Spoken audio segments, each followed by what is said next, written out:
Hi friends, welcome to today's guide into the Straddle Press Handstand. Before we get started, please go ahead and like and subscribe and drop a comment below to support the page. That would mean a lot to me. And make sure that your body is warmed up before attempting this guide. And this guide aims to provide you with enough knowledge to prepare for any kind of press handstand variation. And one thing to note is that handstands are not a requirement in yoga, but hey, they're really fun. And a lot of us strive for the press handstand. And it is a journey to get into any handstand, and especially for the press handstand. There's a reason why it's called the quest for the press. If you haven't checked out my video on my drills that got me to my first press handstand, those are linked below, as well as some hip mobility drills that are also linked below, because hip mobility is a requirement in press handstands.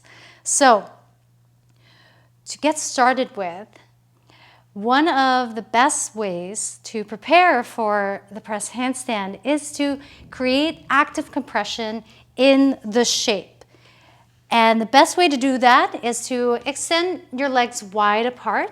We're coming into a straddle pose. So you could be up here or you could be down here. What's really important is really pressing your inner thighs and your glutes down onto the earth, energizing through the feet by pointing out through the feet and just sinking yourself low. This is also otherwise known as a pancake as well, however you choose to call it.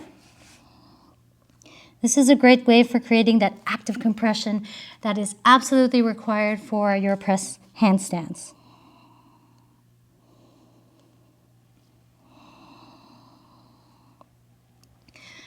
Of course, you could always elevate your pelvis higher, but because every press handstand requires a deep level of flexion,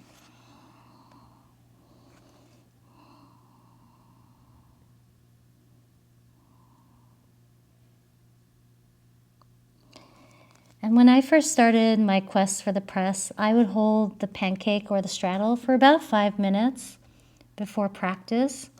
And I found that this really helped build my active compression necessary for the movement.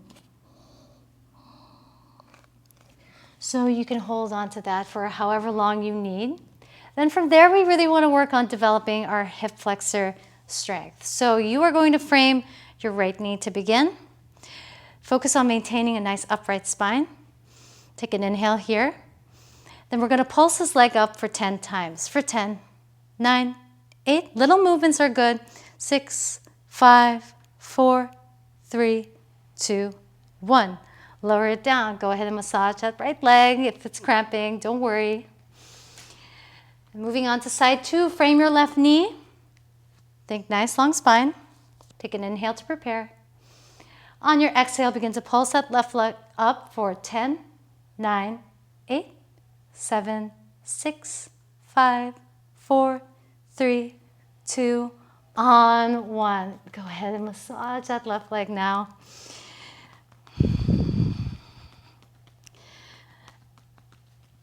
Make your way to the back of your mat.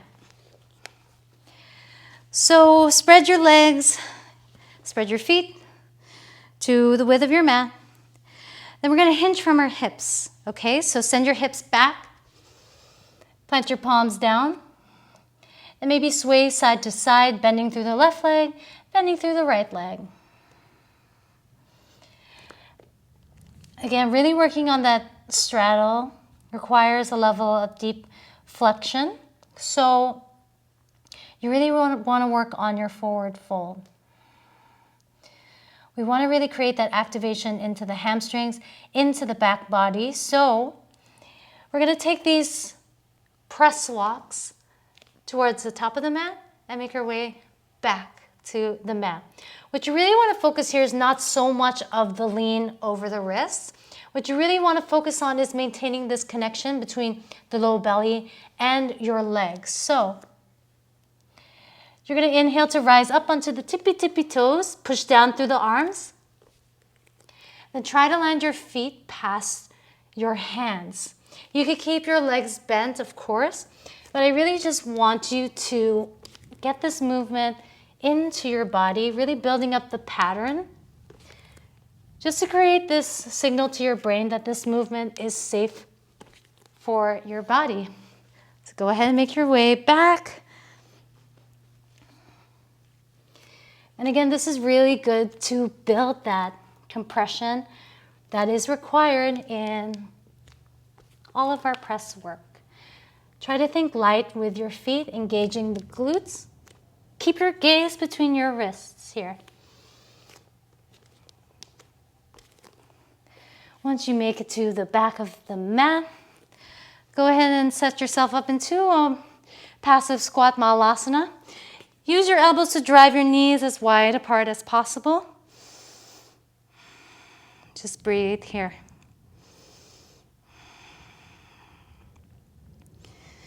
And one really nice way to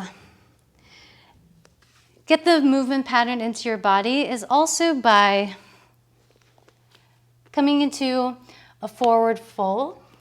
Now I want you to check if you are staying active in this forward fold by lifting your toes up and pressing your heels down. Grab a hold of your hamstrings and really feel your hamstrings on fire here, because the posterior chain is really important for all of our pressing work. So from here, making sure that your hands aren't too far apart. You want to just keep your hands closer to your feet versus further away, because what's going to end up happening is the further your feet are away from your hands, the more energy and power you have to use. And we want to focus on efficiency, and we want to focus on maintaining a nice, sustainable practice for yourself. Okay? So from here, you're going to think that press walk, but instead, come up high onto your tippy toes, float the legs away, bring them back together. All right? So just take a couple of rounds like that. Try to not focus too much on the lean, but I want you to focus more on the push, right? It's called a press handstand because you're pushing your hands down. So once you get that movement pattern into your body, you want to be able to activate your arms. So come up into a high plank pose. We're going to take 5 push-ups together. So when you lower down into these chaturanga push-ups, I want you to keep your gaze in front of you, driving your heels to the very back of the mat, really separating the shoulder blades from one another. Then on one long exhale, take 5 push-ups.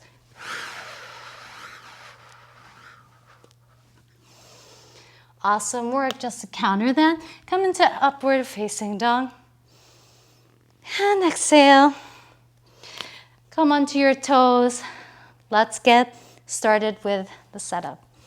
So if you've already mastered the puppy press handstand, the straddle press is going to be a really nice progression for you.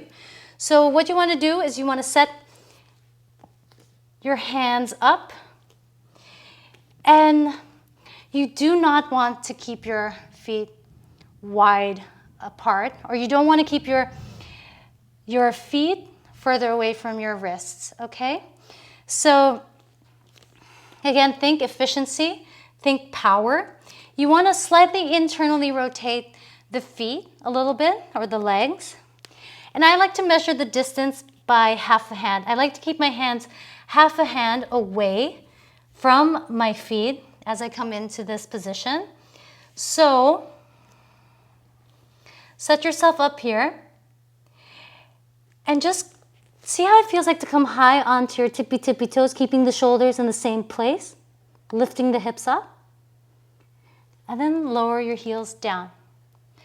You really want to build that patterning into your body and really building the wrist mobility to really get the wrists mobile into your press handstands, right?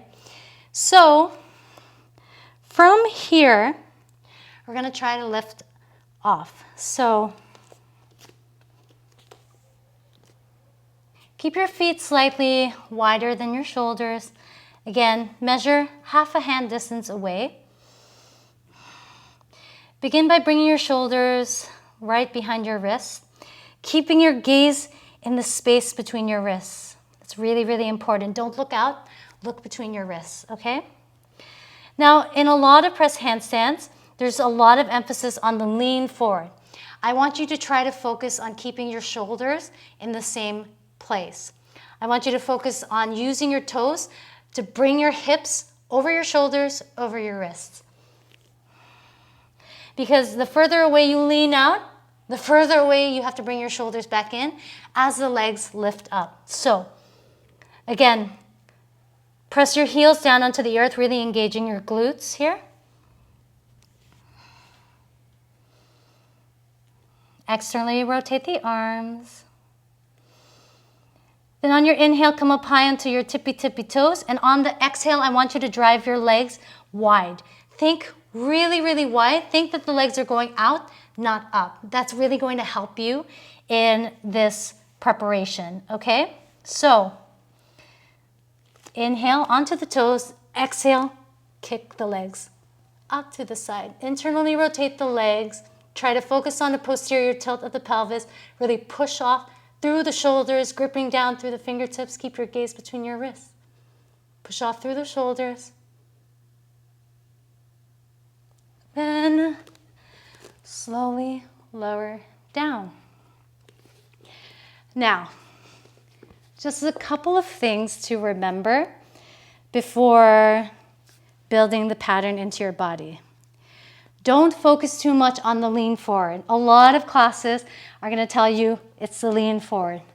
No, you really want to focus on building strength in your posterior chain, your back body, your lats, and making sure that the shoulders are really working. You're pushing up through the hands and using your hip flexors to control your movement. Again, all of my drills for press handstands from strength building, mobility, and stability are going to be linked at the description below. Or you could take some of my hip mobility classes that are also linked below. Let me know how it goes for you, and I hope this video really helped you clarify on a lot of things, particularly the overemphasis on the lean forward. You really want to keep your shoulders in one place. Even though the shoulders are going to lean slightly over the wrists for a little bit, you don't want them to lean too far out. And focus on building strength in the wrist flexors. I also have a video on that, which is linked in the description below. Please like, subscribe, and support the page. It really means a lot to me, and share your experiences in the comment box below. Let me know if you have any more questions. I'd love to help you. Thank you for joining me.